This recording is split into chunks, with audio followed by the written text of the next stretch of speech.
Ça c'est bon, ça c'est bon. Et c'est parti! Oh coucou! Aujourd'hui, eh bien je vais réaliser la petite recette de crêpes. Crêpes de... je sais même plus comment il s'appelle. De Raymond Olivier. Voilà, la recette de crêpes de Raymond Olivier. Archive de l'INA datant de 1954.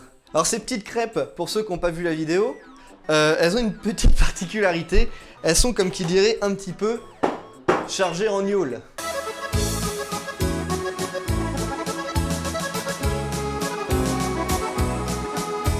Donc pour cette recette, comme lui, il l'énumère si bien, il va nous falloir... On commence par de la vanille, du sel, 2 grosses pincées ou 4 petites pincées, du sucre et puis un quart de litre de lait environ. De la farine, voyez-vous, je vais en mettre environ 400 grammes. De l'huile, voyez-vous. Des œufs, je vais en mettre 8. Voilà, maintenant nous allons ajouter le parfum. Car la vanille... Ça n'est pas parfumé? Non. D'anis, n'est-ce pas? Oh là là! Oui, il faut en mettre beaucoup. C'est du rhum qui rentre comme parfum principal. Voyez-vous, j'en mets un tiers environ d'anis, 2 tiers de rhum. En tout, ça doit donner un très grand verre à vin, c'est-à-dire pas loin d'un quart de litre. Et maintenant, j'obtiens une pâte qui Qui est très liquide déjà. non, non, elle n'est pas encore assez. Elle l'est évidemment, mais pas tout à fait assez. Alors je vais la détendre, c'est-à-dire l'allonger avec de la bière. Alors là, la quantité de bière, de la bière. Une recette de crêpes sans doute facile, hein. Facile et habituelle, oui. Donc alors moi, au niveau de mes ingrédients, étant donné que je n'ai pas de vanille, je me sers d'un sachet de sucre vanillé. Voilà, ça fait largement l'affaire et les arômes y sont, donc jusque là, ça fait le taf. Commencer à faire un petit peu de place parce que là on s'y retrouve plus. On va commencer par mettre la vanille. Moi du coup c'est le sucre vanillé.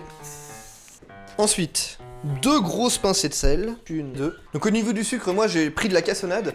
C'est pas que j'en ai pas de l'autre, mais c'est que j'ai ça à finir. Et puis bon, de toute façon au niveau des quantités, je pense que c'est plus ou moins ce qu'il faut parce que, là je l'ai sous les yeux, il faut 4 cuillerées à louche. 4 cuillerées à bouche. Ou à bouche. 4 cuillerées à bouche. À bouche. Bon bah on va y aller par 4 cuillerées à la louche, hein. Et en fait, bon... Un quart de litre de lait. Alors moi pour le coup, j'aime le lait entier. Puis de toute façon, quand ça a été tourné en 1954, je pense que ce délire de lait écrémé, demi-écrémé, lait sans lactose et mes couilles en ski, je pense pas que ça existait à l'époque. Donc un quart de litre de lait bien entier. Et encore, si j'aurais pu le sortir du pied de la vache, vous savez que j'aurais pu le faire. Pourquoi il y a... Ah mais c'est du vinaigre. Oui, parce qu'avant j'ai fait du fromage. Je me disais c'est quoi ce bordel là? Il y a du fromage là qui est en train de se préparer. Un quart de litre à l'œil, hein. La farine, 400 grammes. Alors moi, je me suis permis un petit freestyle. Je prends de la farine de sarrasin. C'est pas du tout mentionné dans la recette, mais j'en ai. Donc, bah, j'ai envie de m'en servir, tout simplement. Donc là, c'est pas compliqué. Il faut 400 grammes. C'est un paquet de 1 kg. Donc, je vais la faire à la Raymond Olivier. Je vais y aller comme ça. Et puis, bon, bah, si ça a dépassé la moitié du pot, c'est qu'il y en a trop. Et puis tant pis. De toute façon, vu la quantité d'alcool qu'on va rajouter après. Alors, ensuite, 4 cuillerées à soupe d'huile. Je prends de l'huile de tournesol, hein, de l'huile vierge. Bon, j'en mets 4. Et 4. 8 œufs. Alors j'ai de la chance, et en même temps ça m'emmerde parce qu'il va falloir que j'aille en racheter. Mais il me restait une boîte d'œufs dans laquelle il restait pile poil 8 œufs. Impeccable. Ça me fait penser, mon pote Léonard, quand on était au collège, donc on avait, 10 ans quoi, il faisait ce qu'il appelait ses crêpes mystères.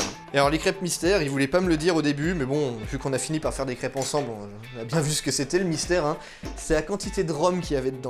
Mais alors là, s'il savait à quel point ces crêpes-là, elles vont éclater le game de ces crêpes mystères, c'est pas permis, j'avais presque honte. Je suis con, j'y avais pas pensé, j'ai la GoPro aussi. Pour l'instant, hein, il s'agit ni plus ni moins de crêpes qui restent à mélanger. Bah, je vais me contenter de mélanger ça déjà et puis ça fera l'affaire. Pour l'instant, c'est fade, hein, pour l'instant.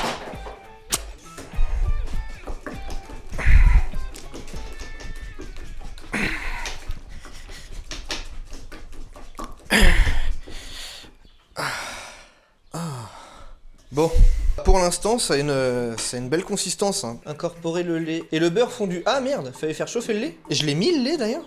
Oui. Mais attends, c'est dingue ça, comment ça se fait que j'ai oublié le beurre? C'était pas écrit ça? Beurre, bah si, beurre 100 grammes. Je suis con. Enfin, beurre 100 grammes. Quand tu le regardes dans la vidéo, tu sais pas trop combien de grammes tu mets. Du coup, 100 grammes, 50, 100... Ouais, con. Je pense que ça va être bon. Le beurre. 1 minute.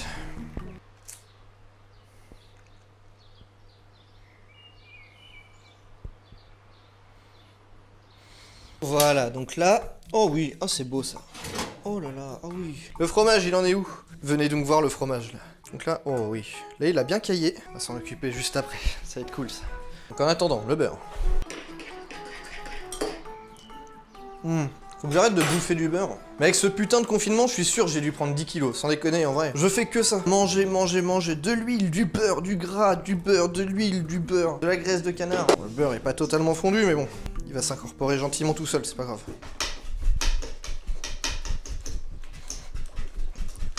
Ah, ça c'est beau. Ok, maintenant. Maintenant c'est là que les choses sérieuses commencent. Alors, donc il commence avec un petit peu de pastis. Alors moi je suis emmerdé. Je suis emmerdé pour deux choses. En fait, j'aime bien le pastis et j'en ai presque plus. Et avec le confinement, ça coûte quand même un certain prix. Bon bah c'est un peu chiant niveau finance d'acheter du Ricard toutes les semaines. Donc là j'ai du pastis des Alpes. En plein pays de Haute-Savoie, c'est raccord j'ai envie de dire. Sauf qu'il m'en reste plus beaucoup et il est très bon. Donc j'ai pas envie de m'en servir. C'est quoi ça? Ah oui, merde. J'ai du Ricard. Sauf que, bah là, c'est le même constat en fait. Je le préfère même au pastis des Alpes et j'en ai pas des masses. Par contre, quelle est l'autre boisson qui ressemble à s'y méprendre à du Ricard ou du pastis et qui est fortement anisée? Je vous le donne en mille. L'absinthe. Alors ça c'est l'absinthe de Gruyère. Alors non, ce n'est pas de l'alcool de fromage, c'est de l'absinthe distillée en Gruyère, en Suisse donc. Et ça fait largement le taf, hein. Je m'en suis resservi un verre tout à l'heure parce que je l'avais oublié dans mon carnet de C personnel. Une dose à diluer dans 5 doses de flotte. Franchement on n'y perd pas grand chose au change. Puis niveau quantité d'alcool, bon, pour le Ricard et le pastis des Alpes, on est tous deux à 45%. Là on est à 53%. Donc je vais me servir de mon absinthe de Gruyère. Donc hop. Petit coup pour la famille, hop, santé. Ça ressemble à ça du coup. Je suis ultra tenté de mettre directement ça dans le seau. Sauf que, il précise quand même quelques petites quantités. Alors on va regarder ça ensemble. Parce que lui, il y va vraiment à la nique en mode allez hop, c'est parti mon kiki. Moi, ouais, bon, je suis pas si chaud du slip que ça quand même. Maintenant, nous allons ajouter le parfum, On va rajouter le parfum. n'est-ce pas? Il faut en mettre beaucoup. Comment tu... Comme le parfum principal, voyez-vous, j'en mets environ Quelle est la 3 fois proportion? plus, ou un tiers environ d'anis, 2 tiers de rhum. Quand tout ça doit donner un très grand verre à vin, un très grand verre à vin de Bordeaux, c'est-à-dire pas loin d'un quart de litre. Ouais, une pinte quoi. On va partir sur déjà 10 centilitres d'absinthe. Ici.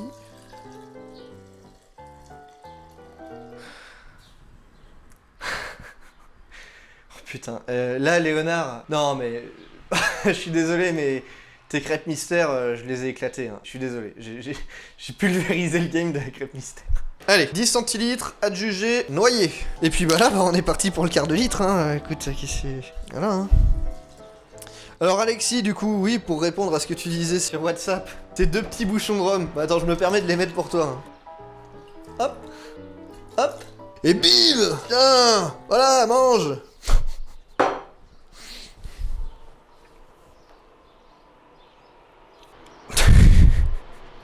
Oh putain.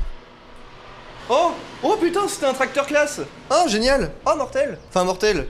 Non, ils sont moches, mais c'est la première fois que j'en vois un. Bon, qu'est-ce qu'il goûte, lui? Je vais me refaire une toute petite mise au point quand même, parce que c'est bien ma tronche, hein, c'est pas les épices au moins. Oh, vas-y, rentre, hein, t'inquiète pas. Regarde-moi, c'est... Regarde. Bah, c'est... Ah bah, il y a un quart de litre de rhum.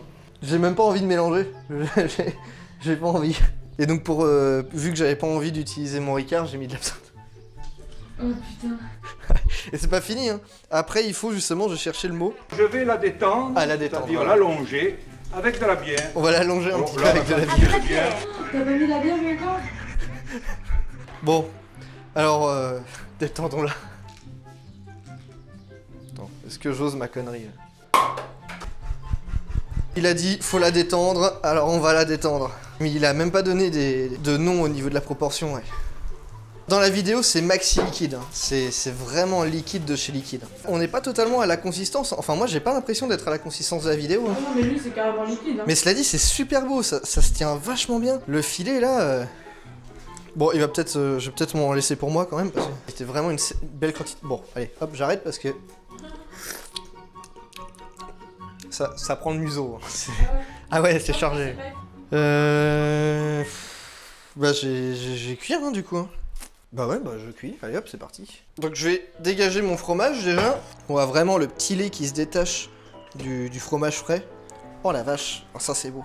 On va passer juste là. On ne graisse pas, on ne beurre pas. Parce que... Ah bon, il y a suffisamment de gras dans la pâte. Oui, Ah, c'est beau. N'empêche, elle est super belle en vrai. Est-ce qu'elle sera super bonne? Je sais pas, mais moi qui fais jamais de crêpes, celles-ci, elles sont vraiment jolies, quoi. Alors, peut-être un peu épaisse. C'est vrai que les premières, elles sont tout le temps foirées. Et franchement, j'ai presque envie de dire qu'elles sont peut-être pas encore assez liquides. Ouais, effectivement, pas besoin d'huiler la plaque, elles sont déjà tellement grasses que ça se défait tout seul. Oh la vache, et ça dégage une odeur. Oh, bon, ça marche pas comme ça, mais... Hop. Après tout, il fait comme ça aussi dans la vidéo. Hein. Mais je vais faire comme ma petite maman, je vais pas tout faire. Vu que j'ai encore une bouteille de... Parce que j'ai fait du fromage, donc hop, j'ai des bouteilles vides, là. Tac. Je vais en mettre une partie dans la bouteille, et voilà, je vais verser au fur et à mesure au compte-gouttes, parce que dans la vidéo, il dit quoi? Il dit pour 4 personnes, une trentaine de crêpes. Combien de personnes, ça? Il y en a pour 4 personnes, à condition d'en Qui ont bon manger appétit. 24 ou 30 chacune. Ça veut dire que là, je ferai... Attends, 3 x 4, 12, je ferai 120 crêpes. Ouais, non, mais ça va pas. Ça va pas. Je vais pas me retrouver avec 120 crêpes sur le dos. Ah, merde. Oh, mais retourne-toi. Ok, bah écoute, celle-là, franchement, elle est un peu épaisse, mais... Et franchement, j'ai presque envie de rajouter de la bière, en vrai. Ça me fait chier, je voulais en boire. Attends, je me laisse quand même un verre.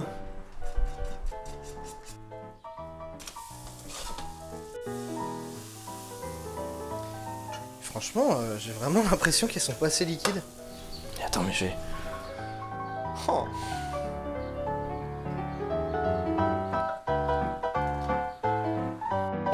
Chier. Bon, cela dit, là, elle se mélange bien. Voilà. Là, j'ai une texture qui me plaît. Bon, c'est pas grave. Ah!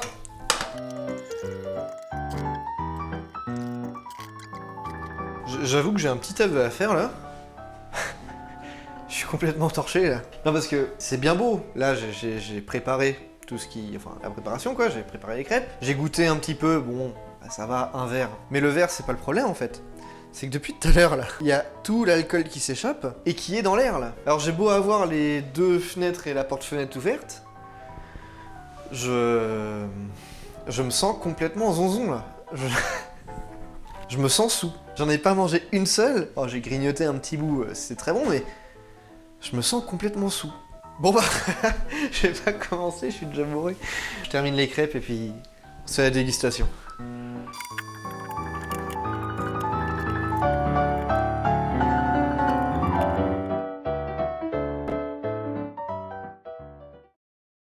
Bon, eh bien on se retrouve quelques jours plus tard, hein, bien plus tard, parce que... comment dire? Bah, comme je l'avais dit dans la cuisine même, avec toutes les vapeurs d'alcool qui sont envolées dans l'atmosphère, je me suis retrouvé complètement bourré avant même d'avoir goûté quoi que ce soit. Je sais pas si ça vous est déjà arrivé de vous retrouver sous en inhalant de l'alcool. C'est pas à faire. Hein. C'est pas bien, faut pas faire ça. Donc ça m'a ni plus ni moins mis en position latérale de sécurité dans mon plumard. Mais alors, une gueule de bois et 48 heures plus tard, je me suis refait des crêpes. Alors ce coup-ci, j'ai pas fait l'idiot. Là où j'ai été con il y a 2-3 jours, c'est qu'à aucun moment j'ai ouvert une fenêtre. Si, la fenêtre était ouverte, mais il y avait rien qui passait, il y avait pas de vent, ça ventilait pas. Alors que là, j'ai ouvert toutes les fenêtres et toutes les portes de l'appart. Du coup, ça a bien ventilé, j'ai cuisiné dans le froid, mais au moins, là, c'est bon, je suis parfaitement sobre. J'ai pu faire cette magnifique pile de crêpes dans les meilleures conditions. Et alors du coup, bah, on peut se retrouver pour le meilleur moment, on va goûter. Bon. Ça sent le rhum, et ça sent la crêpe. Donc jusque là, y a pas de souci. Bon. Franchement, ça le fait, elles sont vachement bonnes en fait. Le premier goût qui me vient, c'est un goût anisé, ou anisé d'ailleurs, je sais pas comment on dit. On dit de l'anis, on dit pas de l'anis. Il y a un goût d'anis qui vient direct. Donc si on sait pas que c'est de l'absinthe dans ce cas présent, on devinerait assez aisément un pastis ou un ricard de toute gamme confondue. Quoi. Elles ont vraiment une belle couleur, je sais pas si c'est la farine ou si c'est l'alcool qui donne ça, mais c'est pas du tout cramé. Hein. Alors par contre, en ce qui concerne la bière, rien du tout. Hein. Et franchement, c'est un super bon goût sucré. Ah mais on me voit là. Ah mais j'avais même pas percuté qu'on me voyait.